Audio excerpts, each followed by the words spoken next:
Thank you, Mr. Nixon. That completes the opening statements, and now the candidates will answer questions or comment upon one another's answers to questions put by correspondents of the networks. The correspondents. I'm Sander Van Oker, NBC News. I'm Charles Warren, Mutual News. I'm Stuart Novins, CBS News. Bob Fleming, ABC News. The first question to Senator Kennedy from Mr. Fleming. Senator, the Vice President in his campaign has said that you are naive and at times immature. He has raised the question of leadership. On this issue, why do you think people should vote for you rather than the Vice President? Well, the Vice President and I came to the Congress together. 1946, we both served in the Labor Committee. I've been there now for 14 years, the same period of time that he has. So that our experience in government is comparable. Secondly, I think the question is, what are the programs that we advocate? What is the party record that we lead? I come out of the Democratic Party, which in this century has produced Woodrow Wilson and Franklin Roosevelt and Harry Truman, and which supported and sustained these programs which I've discussed tonight. Mr. Nixon comes out of the Republican Party. He was nominated by it.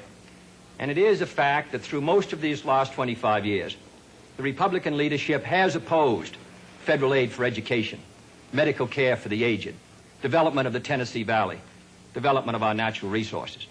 I think Mr. Nixon is an effective leader of his party. I hope he would grant me the same. The question before us is, which point of view and which party do we want to lead the United States?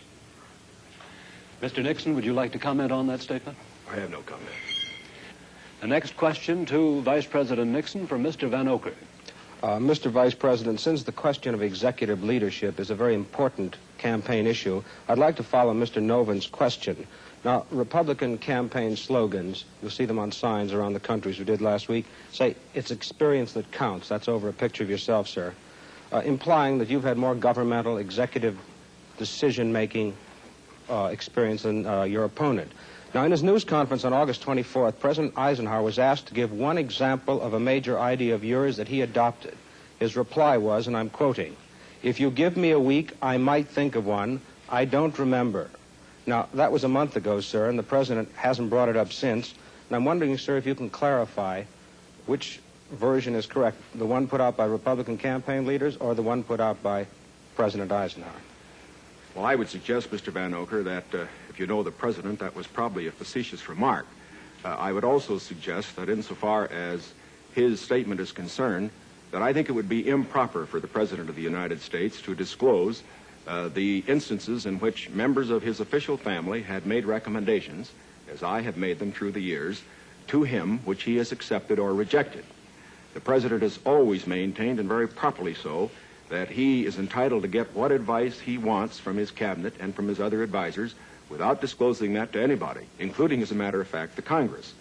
Now, I can only say this. Through the years, I have sat in the National Security Council. I have been in the cabinet.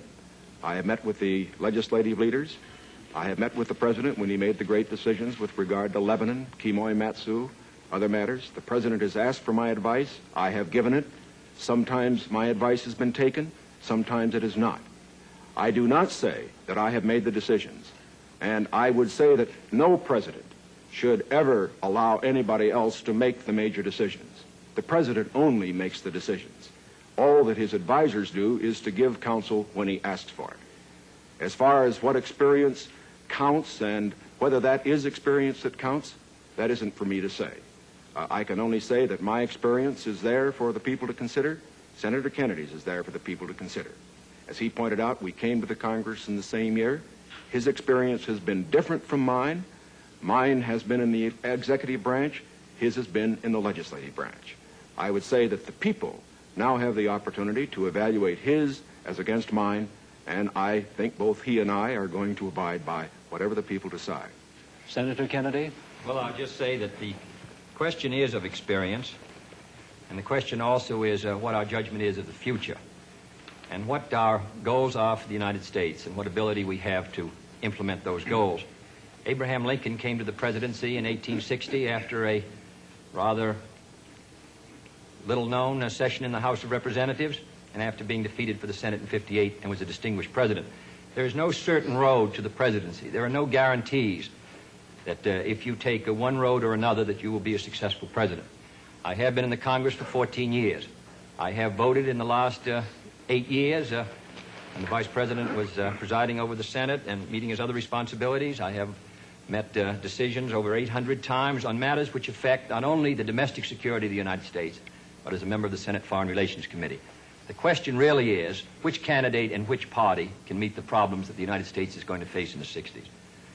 Mr. Vanocur's question for Vice President Nixon. Mr. Vice President, in one of your earlier statements, you said, we've moved ahead, we've built more schools, we've built more hospitals. Now, sir, isn't it true that the building of more schools is a local matter for financing? Were you claiming that the Eisenhower administration was responsible for the building of these schools, or is it the local school districts that provide for them? Not at all. As a matter of fact, your question brings out a point that I'm very glad to make. Too often, in appraising whether we are moving ahead or not, we think only of what the federal government is doing. Now, that isn't the test of whether America moves. The test of whether America moves is whether the federal government, plus the state government, plus the local government, plus the biggest segment of all, individual enterprise, moves. We have, for example, a gross national product of approximately $500 billion. Roughly $100 billion to $125 billion of that is the result of government activity. $400 billion, approximately, is a result of what individuals do. Now, the reason the Eisenhower administration has moved, the reason that we've had the funds, for example, locally, to build the schools and the hospitals and the highways, to make the progress that we have, is because this administration has encouraged individual enterprise. And it has resulted in the greatest expansion of the private sector of the economy that has ever been witnessed in an 8-year period. And that is growth. That is the growth that we are looking for.